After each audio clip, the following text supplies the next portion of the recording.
जैसा कि सभी साथियों को पता है कि बिहार में रोजी और रोजगार नौकरी को लेकर के बहुत जबरदस्त तैयारी चल रही है।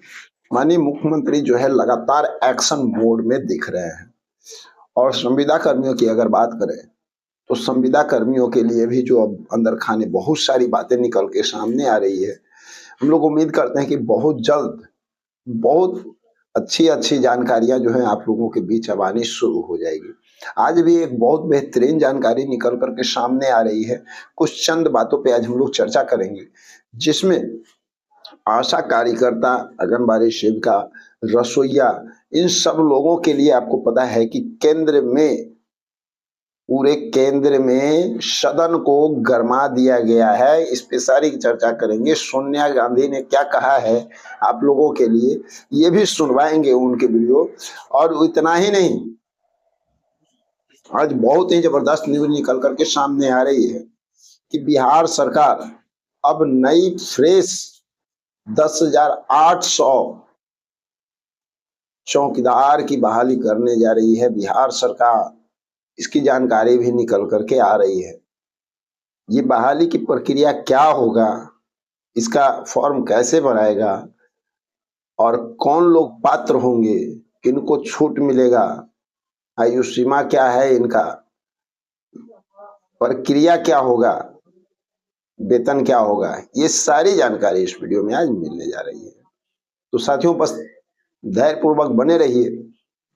और हम लोग शुरुआत करते हैं। सबसे पहली बात कि हम लोग के संविदा कर्मी की जहां तक बात है, तो अब चंद दिनों में जो है बहुत सारी जानकारी निकलनी अब शुरू हो जाएगी। आप लोग को पता है कि आयोग का गठन के बाद लगातार सरकार एक्शन मोड में है और साथ ही अधिकारी लोग भी अब एक्शन मोड में आ चुके हैं।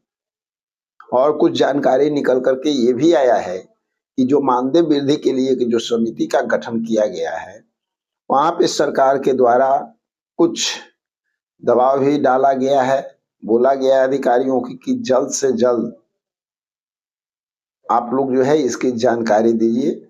समिति अब उसका निर्णय करते हुए बहुत सारी जानकारी जो है जुटा करके और सरकार तक पहुंचाने का काम करेगी। और उसी ग्राउंड बेस पे हमारे जितने भी संविदा कर्मी हैं, उन सभी लोगों का मानदेय वृद्धि की बात होगी। ऐसी नहीं है कि मानदेय वृद्धि होगा तो जो वृद्धि एक को होगा वो सबके लिए होगा, ऐसा नहीं है।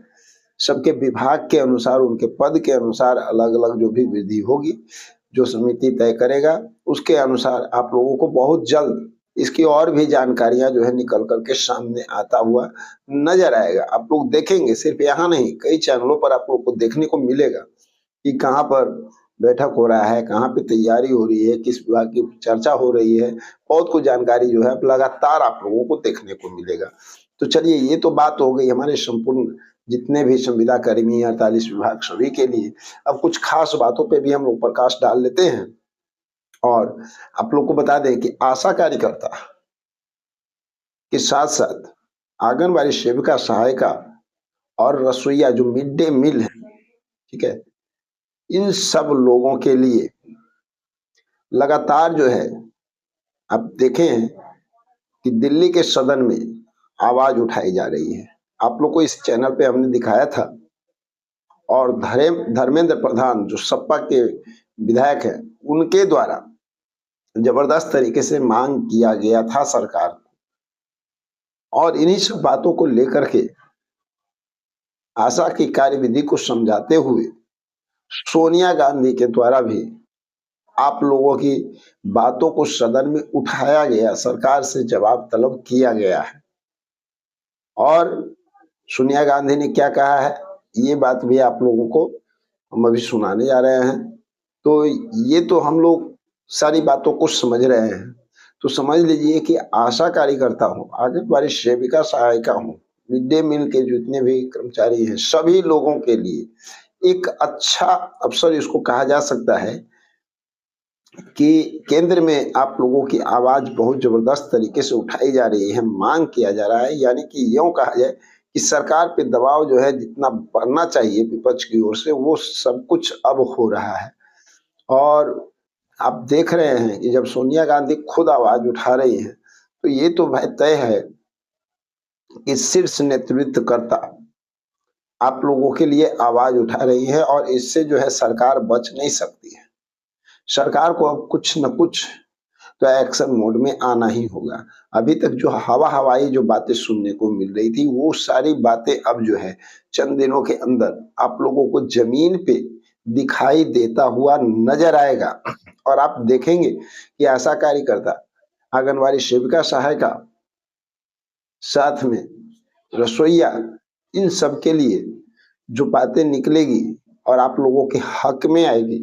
लेकिन इसके पहले हम चाहेंगे कि जो सोनिया गांधी जी ने कहा है, उसको भी आप लोग पहले सुन लीजिए, फिर हम लोग इस पे बात भी कर लेते हैं।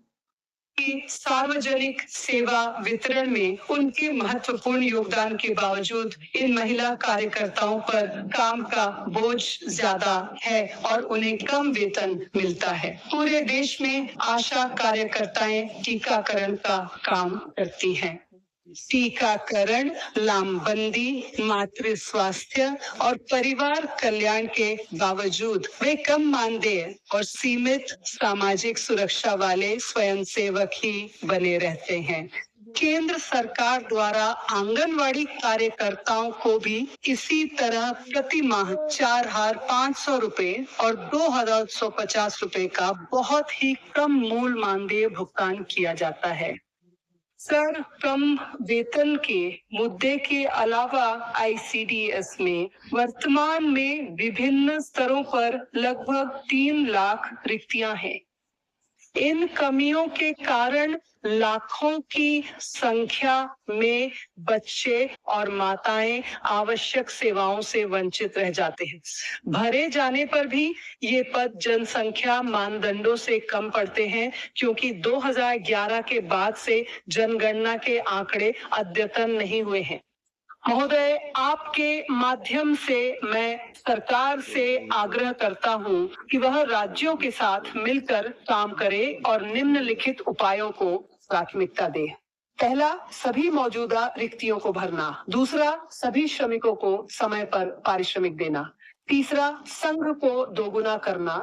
केंद्र सरकार का इन फ्रंटलाइन कार्यकर्ताओं के वेतन में योगदान।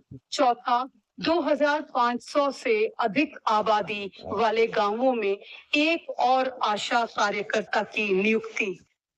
पांचवा, आंगनवाड़ी कार्यकर्ताओं की संख्या को दोगुना करना ताकि मौजूदा पोषण और स्वास्थ्य पहलों के अतिरिक्त प्रारंभिक बचपन की शिक्षा भी सुनिश्चित की जा सके। मैं जोर देना चाहता हूं कि इस कार्यबल को मजबूत करना, बढ़ाना और सहयोग देना। तो साथियों, सोनिया गांधी जी ने जो कहा है, जो मांग किया है सरकार से, सरकार शीर्ष नेतृत्वकर्ता विपक्ष के नाते होते हुए सरकार अच्छी तरह से समझती है कि उनके किन बातों पे हमें फोकस करना है और खासकर जिस तरह से पूरे देश में रोजगार बेरोजगारी को लेकर के युवाओं के अंदर एक नया जोश जो जन्म लिया है और कहीं भी आप चले जाइए, हर जगह बेरोजगारी की मार लोग सह रहे हैं और एक ऐतिहासिक ये बातें सामने आ रही है कि अब लगातार युवाओं का जोश रोजगार के नाम पर अलग होता जा रहा है। इस बात को सरकार भी समझ रही है और विपक्ष इसको मेन मुद्दा बनाए हुए है। और इन सारी बातों को देखते हुए जब आप लोगों की बात उठी है, अल्प मानदेय में काम करना, कितनी कठिनाइयाँ, कितनी परेशानियों से आप लोग गुजरते हैं, सारी बातों को समझाते हुए बात को कहा गया है। तो ये अब तय मान लीजिए कि अब वो दिन दूर नहीं है, बहुत जल्द केंद्र से भी आप लोगों को बहुत अच्छा सपोर्ट मिलता हुआ दिखेगा और राज्य सरकार को भी आप लोगों के लिए अलग करना पड़ेगा दिशा निर्देश के अनुसार। ये सब कुछ आप लोगों के सामने आने वाला है।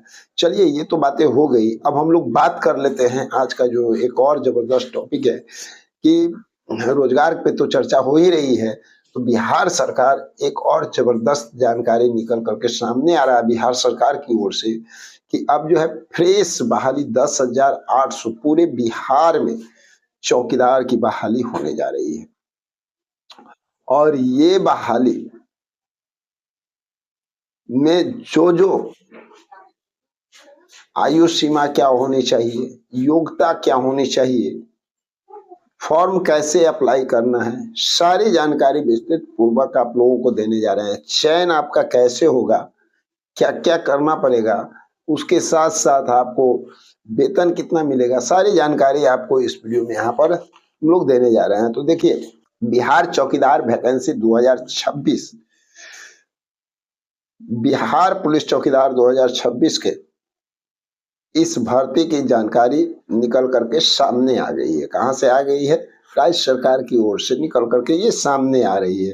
राज्य सरकार की ओर से ग्रामीण चौकीदार की भर्ती की जानकारी दी गई है, यानी वो क्लियर हो गया है कि भर्ती होना है। कितने पद पर होना है? 10,800 पदों पे फ्रेश चौकीदार की बहाली होनी है और पूरे बिहार में होना है। ठीक है, और चौकीदार की बहाली तो आप लोग जानते ही हैं, जिस गांव में है, जिस एरिया में है, वहां जो थाना पड़ता है उसी के हवाले से आप लोगों की बहाली होगी। चलिए, इसकी योग्यता क्या होगा, आयु सीमा क्या रहेगा, आवेदन कैसे करना है, चयन कैसे होगा, कैसे आप सिलेक्ट होंगे, और जरूरी कागजात कौन कौन से होने चाहिए, इसकी पूरी जानकारी यहाँ पर मिलने जा रही है।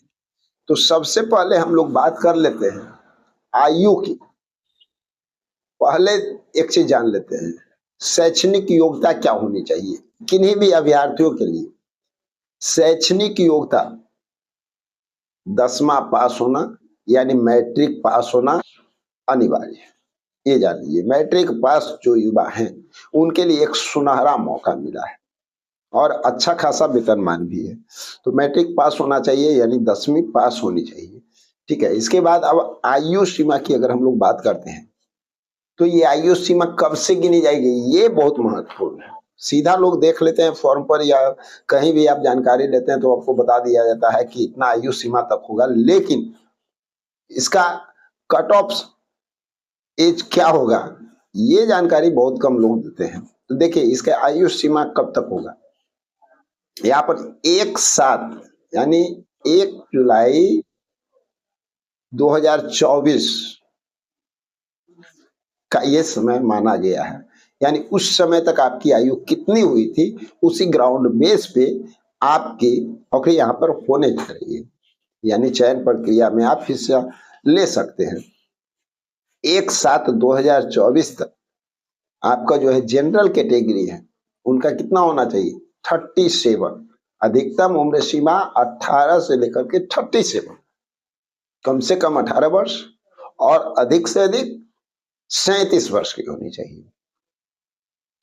जो ओबीसी के हैं उनके लिए 40 वर्ष रखा गया है।